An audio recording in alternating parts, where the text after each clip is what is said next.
Orient bell tiles studio से आप देख रहे हैं एबीपी न्यूज। नमस्कार, एबीपी न्यूज पर हाजिर हूं मैं रुमाना इसार खान। सुबह के 10 बज रहे हैं। आगे का एजेंडा का वक्त है। विस्तार से आगे हर खबर आप तक पहुंचाएंगे।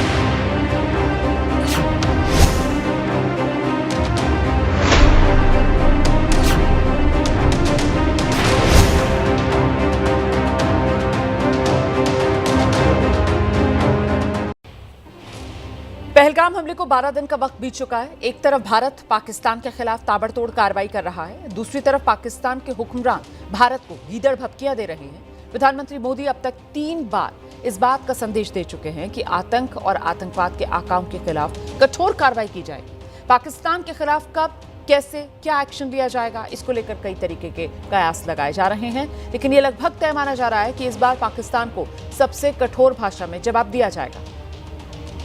इसके संकेत प्रधानमंत्री नरेंद्र मोदी की तरफ से पहलगाम हमले के बाद जब पहली बार सार्वजनिक मंच पर प्रधानमंत्री नरेंद्र मोदी नजर आया और उनका संबोधन था, उसी अपने संदेश में प्रधानमंत्री नरेंद्र मोदी की तरफ से साफ कर दिया गया था कि सबसे कठोर सजा दी जाएगी, सजा मिलकर रहेगी। तो कैसे पहलगाम के इंतकाम के लिए भारत का वॉर प्लान तैयार है, इन 4 तस्वीरों से समझिए।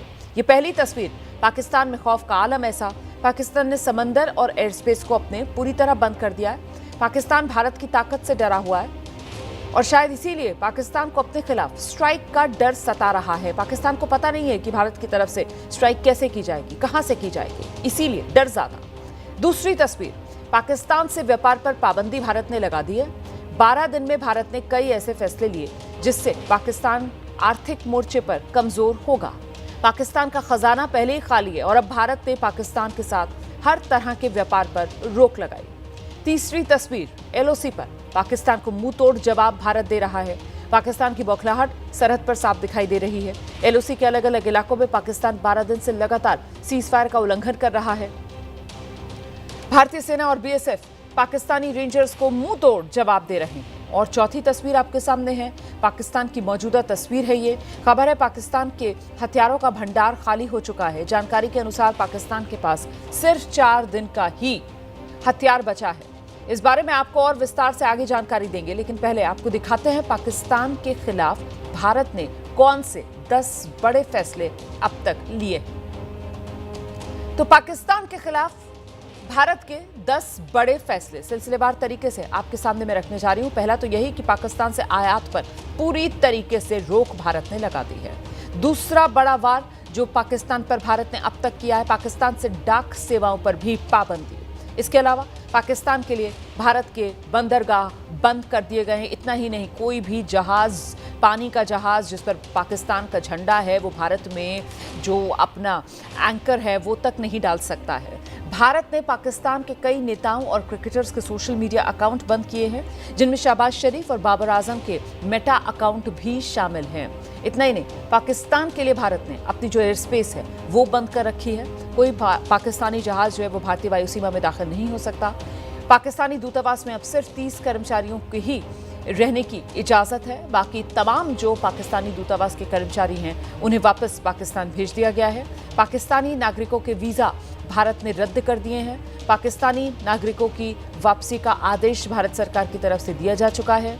अटारी वाघा बॉर्डर बंद कर दिया गया है। इतना ही नहीं, सबसे बड़ी जो स्ट्राइक भारत की तरफ से की गई थी पहलगाम हमले के बाद, वो वाटर स्ट्राइक थी। सिंधु जल समझौते पर रोक जो भारत ने लगाई, जिसके बाद पाकिस्तान के रक्षा मंत्री ने यहां तक कह दिया कि ऐसा करने से पाकिस्तान के लोग भूखे प्यासे मर जाएंगे। तो देखा आपने कैसे भारत पाकिस्तान के खिलाफ एक के बाद एक ये एक्शन ले रहा है।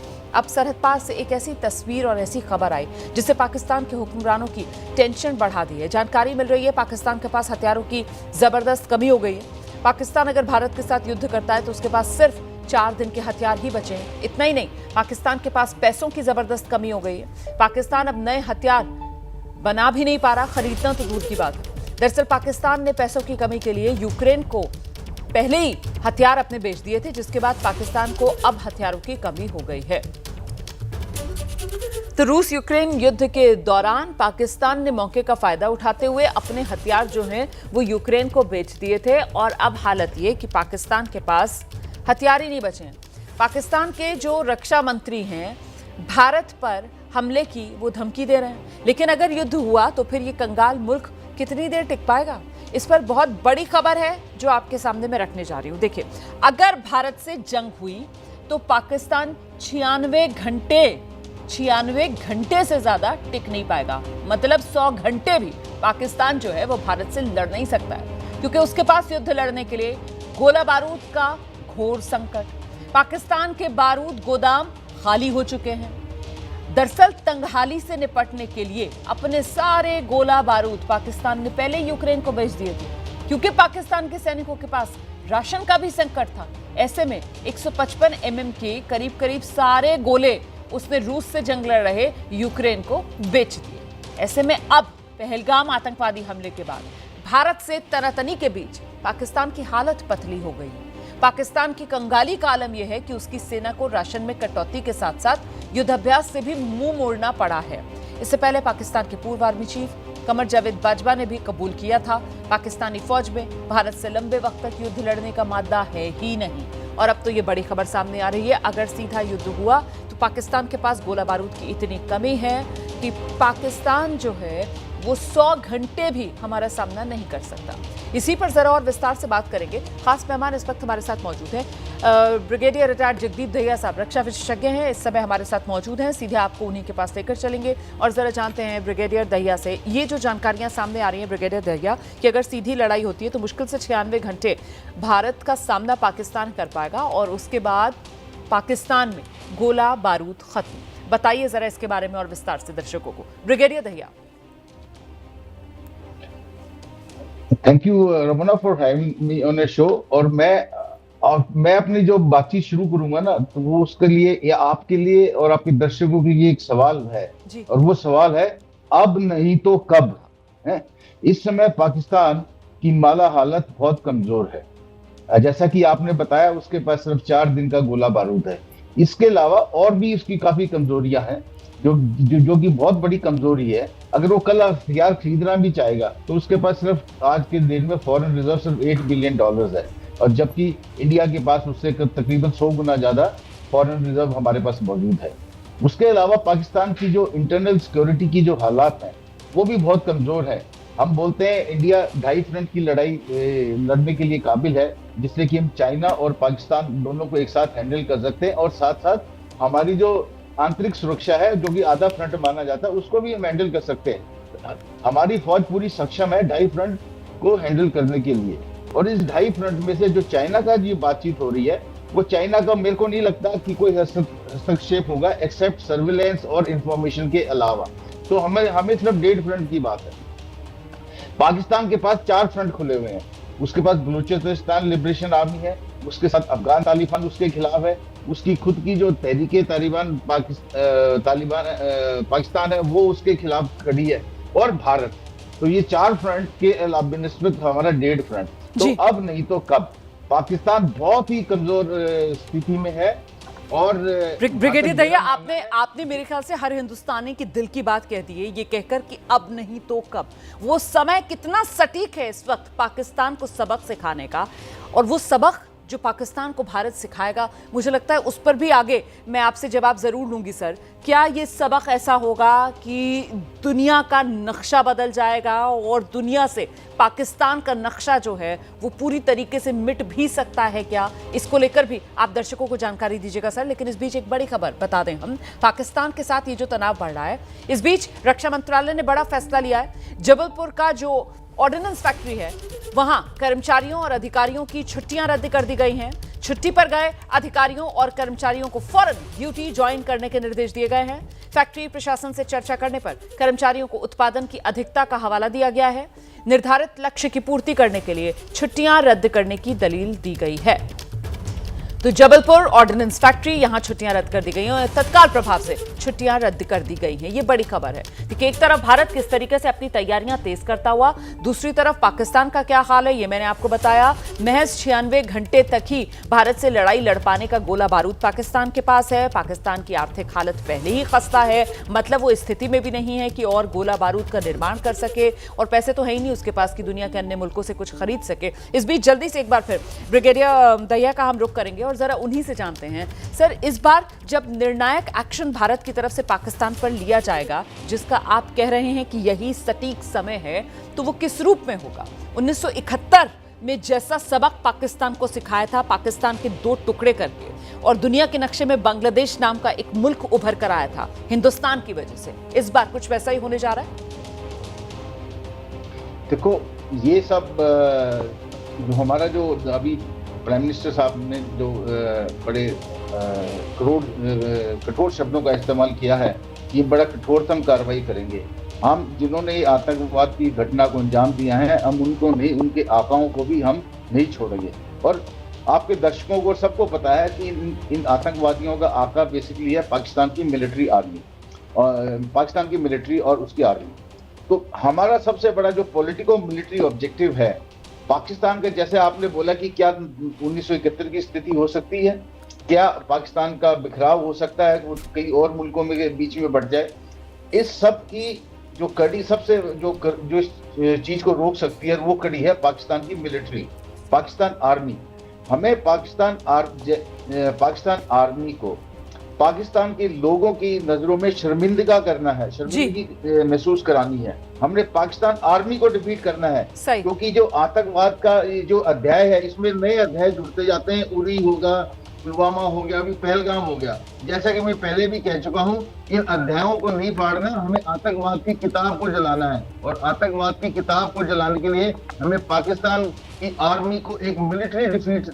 ये बहुत महत्वपूर्ण बात आप कह रहे हैं ब्रिगेडियर दहिया, क्योंकि दुनिया ने देखा ना किस तरीके से ये पाकिस्तानी सेना प्रमुख, ये तो जिहादी जनरल है, जिस तरीके की भाषा का इसने इस्तेमाल किया। 16 अप्रैल की वो तारीख थी और हिंदू और मुसलमान का फर्क बता रहा था, द्विराष्ट्र जो सिद्धांत है उसको आगे बढ़ाने की कोशिश कर रहा था। तो यह जिहादी जनरल, और ऐसे में पाकिस्तानी सेना को इस बार सबक सिखाना है। सर, मैं आ रही हूं आपके पास, एक और बड़ी खबर आ रही है। अमृतसर में पाकिस्तान के लिए जासूसी करने वाले 2 लोग गिरफ्तार किए गए, 2 जासूस गिरफ्तार किए गए। अमृतसर से गिरफ्तारी हुई है, पाकिस्तान के लिए जासूसी कर रहे थे। एक का नाम शेर मसीह, दूसरे का नाम सूरज मसीह। ये 2 जासूस जो गिरफ्तार किए गए, अमृतसर एयरबेस से जुड़ी जानकारियां ये पाकिस्तान भेज रहे थे, अमृतसर कैंट से जुड़ी जानकारियां ये पाकिस्तान भेज रहे थे। सीधे आपको लेकर चलेंगे, हमारे साथ हमारे सहयोगी सचिन इस वक्त मौजूद है। सचिन, क्या डिटेल्स मिल रही हैं? कब से ये गंदा नापाक खेल पाकिस्तान के लिए खेल रहे थे पलक शेर मसीह और सूरज मसीह?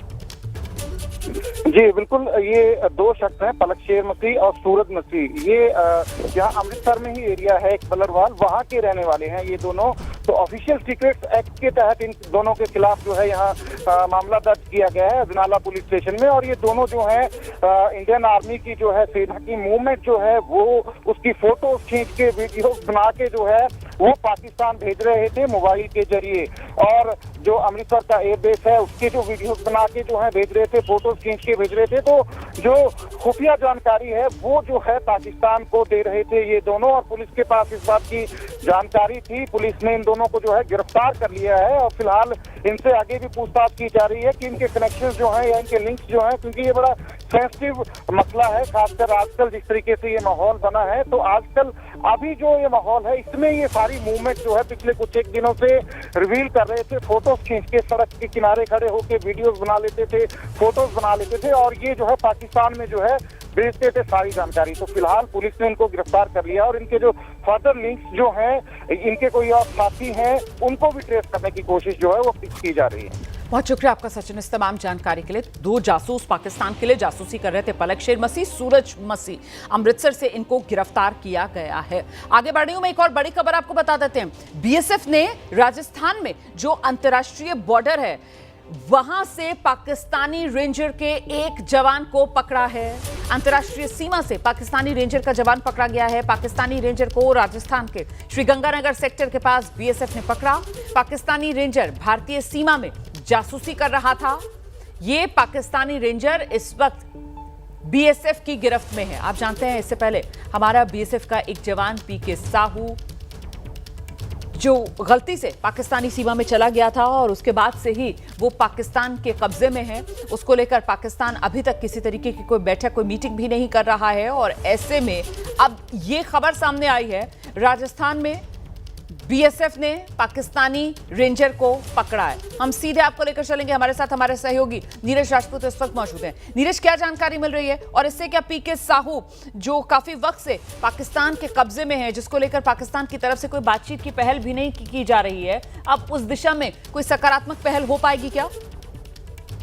देखिए रुमाना, ये तो कहना मुश्किल है, लेकिन ये जरूर है कि ये जो बंदा पकड़ा गया है ये पाकिस्तानी रेंजर का जवान है ये, और ये जो फोर्ट अब्बास है पाकिस्तान का बावल नगर में पंजाब प्रांत में, वहां पर ये तैनात था और ये भारतीय सीमा में घुसा था। ये अभी ये साफ नहीं है कि आखिरकार किससे घुसा था, लेकिन ऐसा लगता है कि ये जासूसी के इरादे से भारतीय सीमा में घुसा था और उसी वक्त ही इसे श्री गंगानगर सेक्टर में इसको बीएसएफ ने पकड़ लिया है। तो अब देखिए, साफ है बीएसएफ का या फिर भारत सरकार का रुख साफ है कि इस तरह से सैनिक जो हैं वो कभी कदाक अनइंटेंशनली भी कभी कदाक एक दूसरे की सीमा में चले जाते हैं। जैसे पीके साहू जो हमारे जवान थे, वो अपने खेतों की देखभाली करने के लिए गए थे वहां पर और वो अचानक से पाकिस्तान सीमा में दाखिल हो गए और उनको अरेस्ट कर लिया और उसके बाद फिर फ्लैग मीटिंग भी नहीं कर रहा है पाकिस्तान। तो ये दिखाता है कि आखिरकार पाकिस्तान की किस तरह की नीति है। लेकिन अब ये जो पकड़ा गया है जवान, तो ऐसे में माना जा सकता है कि अब पाकिस्तान की थोड़ा अकल ठिकाने आ सकती है और फिर वो अब पीके साहू को जरूर छोड़ने की कोशिश करेंगे। बिल्कुल, इसलिए मैंने कहा कि मुमकिन है कि अब पीके साहू को लेकर किसी तरीके की कोई सकारात्मक पहल भारत में देखने के लिए मिले। बहुत शुक्रिया नीरज आपका इस तमाम जानकारी के लिए। मैं एक बार फिर से रुक करूंगी। खास मेहमान ब्रिगेडियर जगदीप दहिया सर हमारे साथ लगातार बने हुए हैं। ब्रिगेडियर दहिया, आपसे ही मैं जानना चाह रही हूँ, जिस बात का जिक्र आप कर रहे थे कि साहब इस बार सबक जो है वो सिर्फ और सिर्फ आतंकवादियों के जो ठिकाने हैं या आतंकवादियों को खात्मा, वहां से बात आगे बढ़ेगी, क्योंकि दुनिया ने देखा है पाकिस्तानी सेना प्रमुख किस तरीके से जिहादी जनरल के तौर पर भाषण देता हुआ नजर आया, भारत के खिलाफ जहर उगलता हुआ नजर आया। तो सबक पाकिस्तान की सेना को सिखाना है और इसके लिए जो हम हलचल इस वक्त देख रहे हैं वो अरब सागर में बहुत ज्यादा हलचल देखने के लिए मिल रही है। अरब सागर में हलचल, नौसेना की तरफ से युद्ध अभ्यास, इसको लेकर भी कुछ कड़ियां जुड़ रही हैं क्या सर? देखो, ये जो अभी 10-12 दिन का जो समय हो गया, इसके अंदर सेना के तीनों उनकी पूरी तैयारी चल रही है, चाहे नेवल एक्सरसाइज के रूप में, मिसाइल टेस्टिंग के रूप में, और एयरफोर्स ने भी अभी यूपी में एक एक्सरसाइज, मेजर एक्सरसाइज की थी जिसमें भारतीय वायुसेना का हर एक जहाज ने पार्टिसिपेट किया जी। तो this is signalling that we are preparing and Indian army is on the quite is also is well prepared. We always been prepared. और ये प्रिपरेशन की जो बात होती है ना, ये दो पहलू होते हैं इसके। एक तो है कैपेबिलिटी, हमारे पास कैपेबिलिटी है, हाँ क्या हम प्रिपेयर्ड हैं। बहुत जब से आपको याद होगा पराक्रम हुआ था, जब पार्लियामेंट पे अटैक हुआ था, उसके बाद 2001 के अंदर जब दोनों सेनाएं बॉर्डर पे मौजूद थी, और उसके बाद से भारतीय सेना में एक कोल्ड स्टार्ट की एक स्ट्रेटेजी को अपनाया गया था कि हम भाई कैंटोनमेंट से और बिना वार्निंग के लिए हम जल्द से जल्द लड़ाई करें, ताकि कम से कम सीमित समय में अपना जो ऑब्जेक्टिव हैं वो हम उनको अचीव कर लें। तो वो भारतीय सेना इस समय पूरी तरह से तैयार है।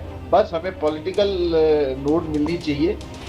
पीछे जो CCS की जो 2 मीटिंग हुई है, उसके बाद CCTA की मीटिंग हुई थी, cabinet committee on economic affairs की मीटिंग हुई थी जी। तो भारतीय की जो रूपरेखा है, जो ऑब्जेक्टिव्स हैं, पॉलिटिको मिलिट्री ऑब्जेक्टिव्स, वो पूरी तरह वेल डिफाइंड है और तीनों सेनाओं को अब तक दिए जा चुके होंगे और उसके निश्चित हमारी स्ट्रेटेजी बन गई है। अब ये कैसे अनफोल्ड होगा, और इसकी वजह क्योंकि पाकिस्तान में, जैसे कि आपने बताया, अभी बहुत बड़ी घबराहट है जी। तो इस घबराहट की जो वजह है, जब आदमी घबराता है तो ज्यादा उल्टा सीधा बोलता है। जैसे कि बिलावल ने बोला कि पानी रुकेगा तो खून बहेगा, और उनके इंफॉर्मेशन मिनिस्टर ने बोला कि अगले 24 से 36 घंटे में पाकिस्तान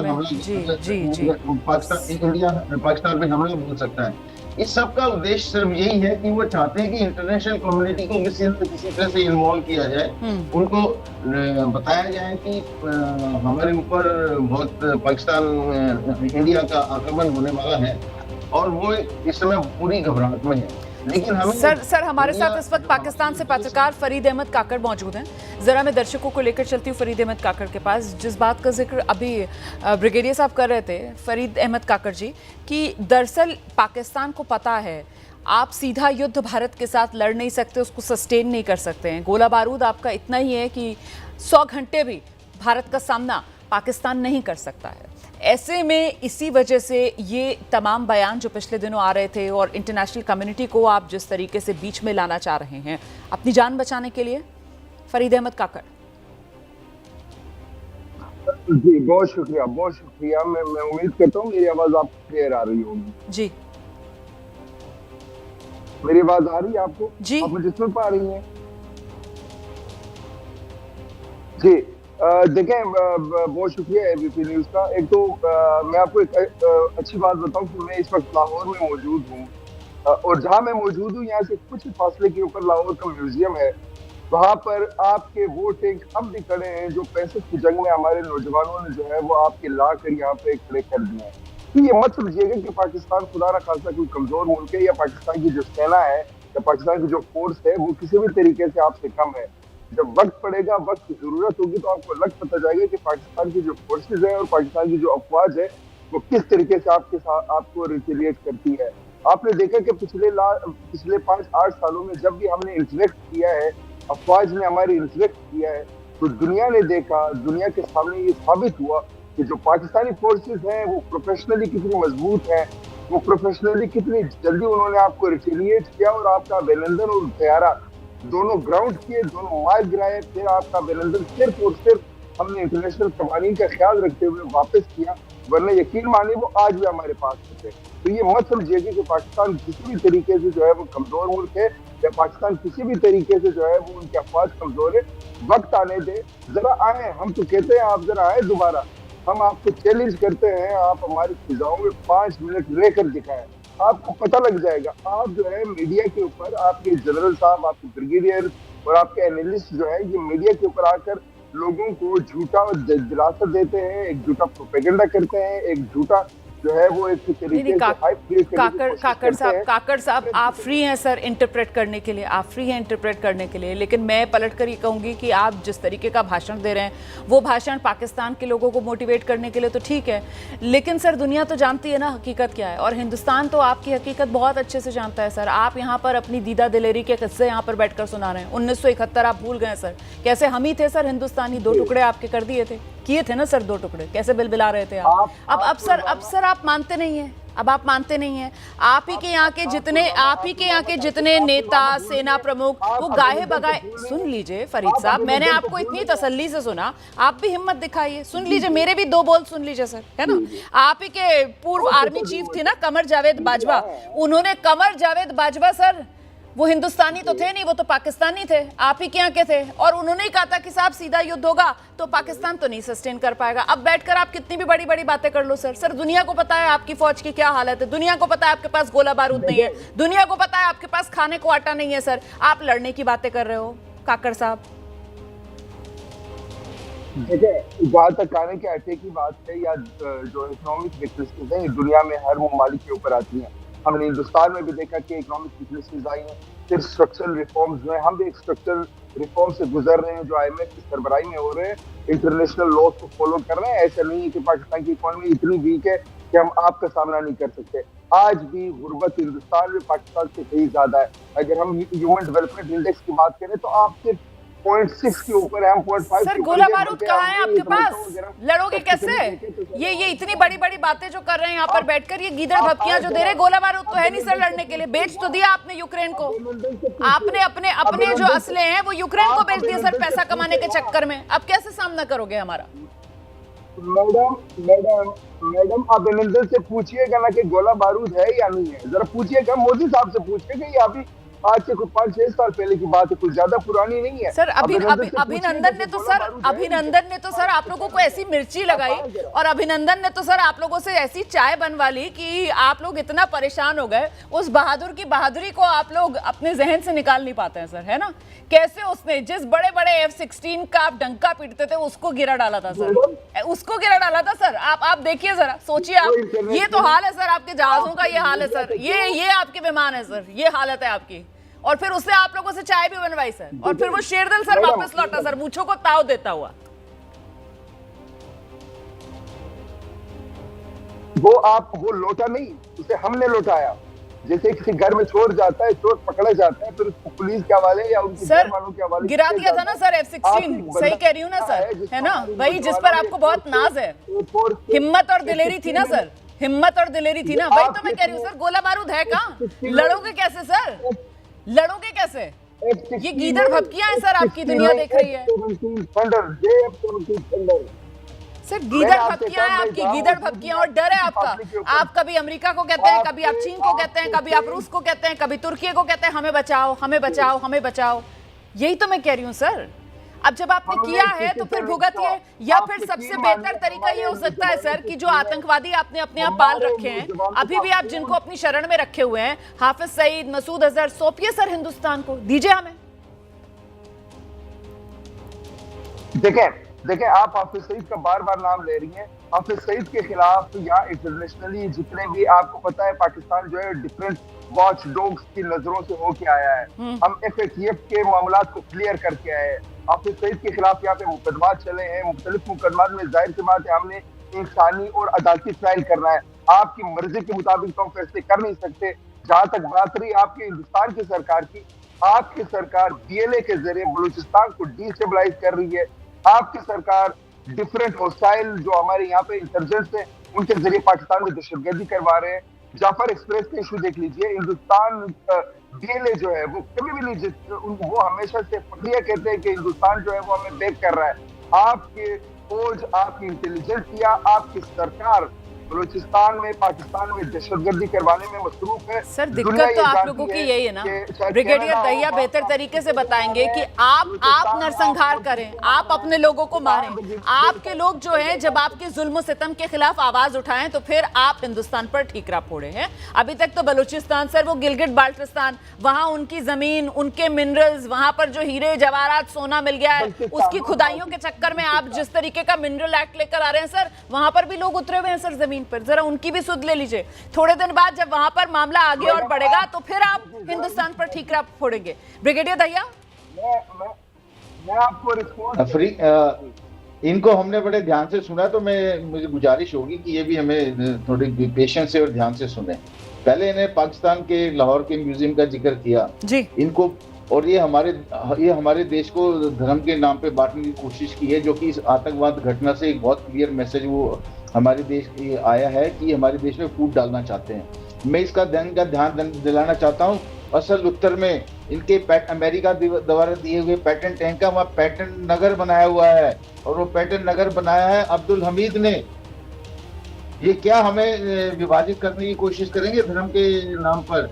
हमारे देश की एकता हमेशा बनी रही है और बनी रहेगी, और हम पाकिस्तान को जब भी हमें मौका मिलेगा हम मुंह तोड़ जवाब देंगे। ये जो आतंकवाद जो आपने भी बात की कि मौलाना मसूद अजहर और इन सबको हमें हैंडओवर कर दो, हमें सिर्फ उनको हैंडओवर करने से बात नहीं बनेगी। हमने उनके आका पाकिस्तान मिलिट्री को डिफीट करना है, पाकिस्तान आर्मी को हराना है, और ताकि दोबारा से पाकिस्तान में किसी की हिम्मत ना हो कि भारत की तरफ बुरी नजर से देखे। और जो भी इन्होंने कहा है कि बलूचिस्तान लिबरेशन आर्मी और तहरीके तालिबान पाकिस्तान ये सब इनके खिलाफ कार्रवाई कर रहे हैं, भारत इसका बढ़ावा दे रहा है, मैं इसकी बात की घोर निंदा करता हूँ। इसमें भारतीय इनकी इंटरनल प्रॉब्लम्स हैं, और भारत का हमेशा से ये कूटनीति का उद्देश्य रहा है, हम दूसरे देशों के इंटरनल प्रॉब्लम्स में कोई हिस्सा नहीं लेते, ना उस बात को बढ़ावा देते हैं। सही कह रहे हैं सर, आप अपनी इंटरनल प्रॉब्लम्स, इनसे खुद अपना घर संभलता नहीं है और ठीकरा ये भारत पर फोड़ना शुरू कर देते हैं। मेरे साथ इस वक्त सर पूर्व राजनयिक दीपक वोरा सर हमारे साथ मौजूद हैं। और अब दीपक वोरा सर, आपसे गुजारिश, आइए जरा मोर्चा संभालिए। यहाँ पर जिस तरीके से इतिहास को बड़े सिलेक्टिव अंदाज में पाकिस्तान से पत्रकार हैं फरीद अहमद काकड़ साहब, वो रखने की कोशिश कर रहे थे, काफी हद तक ब्रिगेडियर दहिया ने उनको दुरुस्त किया है सर, लेकिन अब आपकी जरूरत है सर पर्सपेक्टिव सही दिखाने का पाकिस्तानी पत्रकार फरीद अहमद काकड़ को। वोरा सर, बहुत बहुत धन्यवाद मैम, जब आपके साथ होता हूँ इट्स वंडरफुल। ब्रिगेडियर साहब हैं, बेमिसाल हैं, ही इज ब्रिलियंट। और फिर हमारे पाकिस्तानी मेहमान जो है मैम, मेरी तरफ से आप इनसे 3 सवाल पूछ लीजिएगा, मुझे बहुत अच्छा लगेगा। पहला सवाल इनसे पूछिए कि क्या आप स्वीकार करते हैं कि भारत आपसे कहीं आगे निकल चुका है डेवलपमेंट में, all the parameters of comprehensive national, बहुत आगे निकल चुका है आपसे? हमारा जीडीपी जानते हैं, आप अपना जानते हैं। आप स्वीकार करते हैं कि हम आपसे आगे निकल चुके हैं कि नहीं स्वीकार करते? दूसरी चीज, इसको मैं कहता हूँ इनसैनिटी ऑफ इनसिक्योरिटी। सर आप लोग इनसिक्योर, आपका राजदूत है वॉशिंगटन में, नाम सुना आपने वॉशिंगटन का? सर मैं जर्नलिस्ट साहब से पूछा, वैसे इनसे बात करने को कोई फायदा नहीं है क्योंकि इनके मन में बहुत जहर है। ये पूछना है सर, जो आपके राजदूत हैं वहां, उन्होंने एक मीडिया इंटरव्यू में कहा है कि हम भारत से नहीं लड़ सकते, हम छोटा देश है, वो बहुत बड़े हैं, तो चाचा ट्रंप हमें आके बचाओ। दूसरी तरफ विदेश आपके रक्षा मंत्री कहते हैं हम सिखा देंगे, हम ये कर देंगे, वो कर। सच्चाई क्या है सर? आप कमजोर हैं हमारे मुकाबले में, या फिर जो आपका डिफेंस मिनिस्टर कहता है, या आप कहते हैं हम सबसे शक्तिशाली हैं, हम दुनिया का नंबर 1 है, etcetera etcetera. Sir let's get real. 5 दिन के अंदर IMF की मीटिंग होने वाली है सर, आपको मालूम है ना सर? जो अगला ट्रांच ऑफ $1 बिलियन, $7 बिलियन का लोन दिया था ना IMF ने आपको, वो रिलीज होने वाला है। और अगर अंकल ट्रंप ने कह दिया नहीं मिलना, तो फिर आपको नहीं मिलेगा सर, क्योंकि वो कंट्रोल करते हैं, माने या ना माने। सर क्यों जाते हैं आप IMF के पास बार बार सर? अगर इतने शक्तिशाली हैं आप, अगर इतनी तगड़ी आपकी इकोनॉमी, वाई? सर मेरी 74 साल की उम्र है, 52 साल हो गए हैं कूटनीति में, मैं आज तक एक पाकिस्तानी से नहीं मिला। सुन लीजिए सर, जो छाती फुला के कहता है कि दक्षिण एशिया का एक देश भारत अब विश्व की महाशक्ति बन चुका है, आपको स्वीकार है ये सर? लीडरशिप, आप इस्लाम सर, अभी जो पहलगाम में हुआ है सर, आपने कंडेम किया उसको? किसी भी पाकिस्तानी चैनल ने कंडेम किया कि नहीं होना चाहिए था? भूल जाइए, फॉल्स फ्लैग है, रेड फ्लैग है, ब्लू फ्लैग है, ग्रीन फ्लैग है, उससे मतलब नहीं है। जहां पे 26 लोग मारे गए हिंदू, आपको बुरा लगा सर? क्यों नहीं आपने मुंह खोला सर? जब कश्मीर में कुछ होता था, अरे हमारे मुसलमान भाइयों पर अत्याचार हो रहे। Do you survive for Islam और do you survive to become a country sir? आप हमें बताएं सर, इस्लाम का नेता कौन है सर? आई डोंट अंडरस्टैंड, मुझे इतने साल में नहीं समझ पाया। आप हैं क्योंकि आपके पास न्यूक्लियर वेपन है, या सऊदी अरेबिया है, या ईरान है, या टर्की है? कौन है चौधरी इस्लाम का सर? हमें बताइए ना। 57 कंट्रीज हैं जो ऑर्गेनाइजेशन ऑफ इस्लामिक कोऑपरेशन के सदस्य हैं सर, उनमें से एक नहीं आपका समर्थन करता, बट टर्की है, उसके अपने इंटरेस्ट हैं सर, आप ये भी जानते हैं। चीन, जिसको आप अपना बड़ा क्या बोलते हैं आप, शहद से भी मीठा, पहाड़ों से भी ऊंचा, समुंदर से भी गहरा, सर वो इस्लाम को कितना पसंद करता है आपको मालूम है ना सर? कितने वीगर उसने बंद कर रखे हैं सर? और उसकी CPC जो communist party of China documents क्या कहते हैं? Islam is a curse on humanity. ये मैं नहीं कह रहा सर, आपको मालूम है ना इसका? शायद आपके वहां ये नहीं आता होगा रिलीज में। द रशियन से द सेम थिंग सर। क्यों सर, क्यों क्यों क्यों? मुझे बस इतना जवाब दे दीजिएगा कि ये क्या चीज है जो आपको खा रही है अंदर से? Why are you not able to accept the rise of India? अगर आप इसका जवाब देंगे सर, मैं सीखना चाहता हूं, आई वांट टू लर्न। आप तो पत्रकार हैं, हमारी पत्रकार एक बेटी हुई है, हमारी एंकर, देखिए हमारी उस बेटी में कितना आत्मविश्वास है। आपको गाली गलौज नहीं कर रही है sir, she is not saying कि ये हो जाएगा वो हो जाएगा, she is simply asking for your view. आप लोग क्यों छुपाते हैं अपनी सच्चाई को सर? अगर आप मुझे जवाब दे सकें, मैं आभारी होऊंगा सर। जवाब दे दीजिए फरीद साहब। जी, मैं उम्मीद करता हूँ ब्रिगेडियर साहब जितना मैंने सर को तसल्ली से सुना, मुझे भी उतनी तसल्ली से सुनेंगे। मेरी आवाज आ रही है आप लोगों को? बिल्कुल साफ आ रही है, जवाब दीजिए।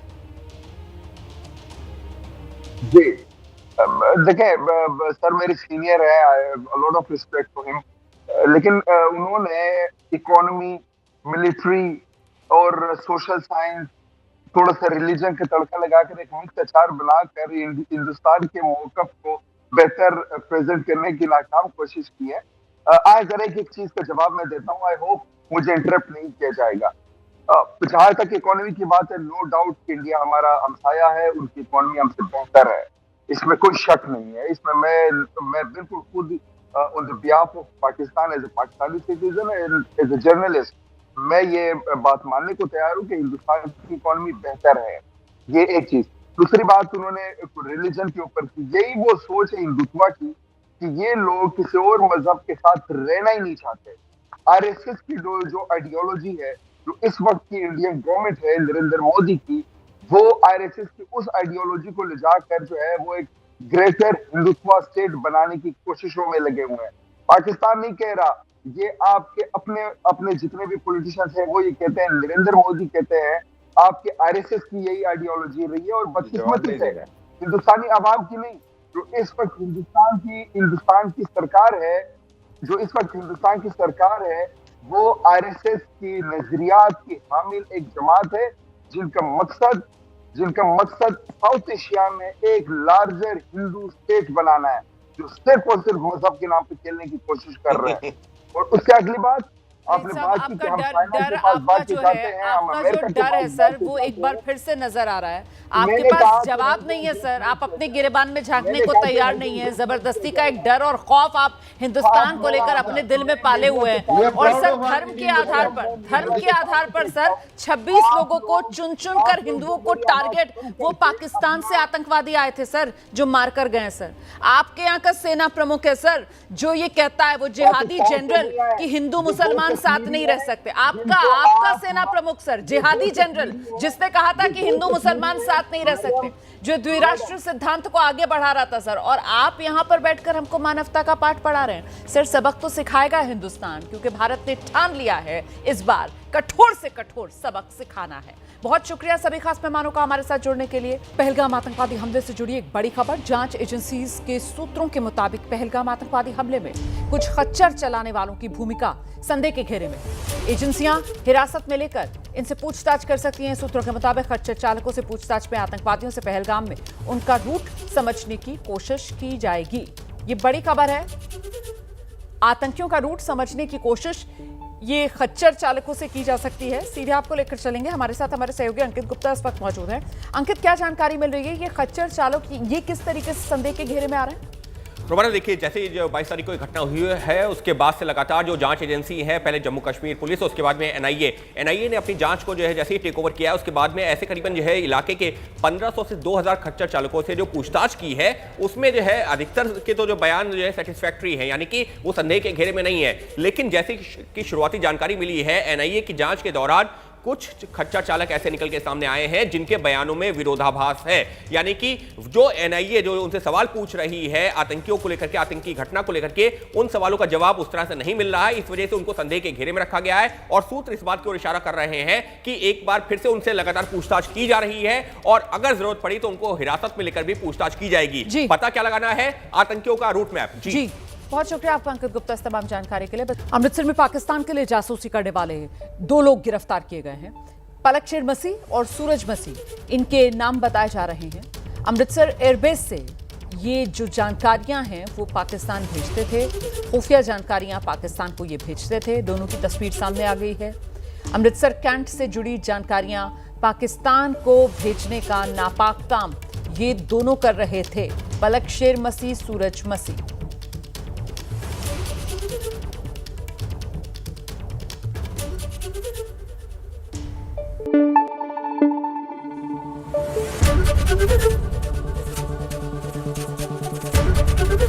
एबीपी न्यूज आपको रखे आगे।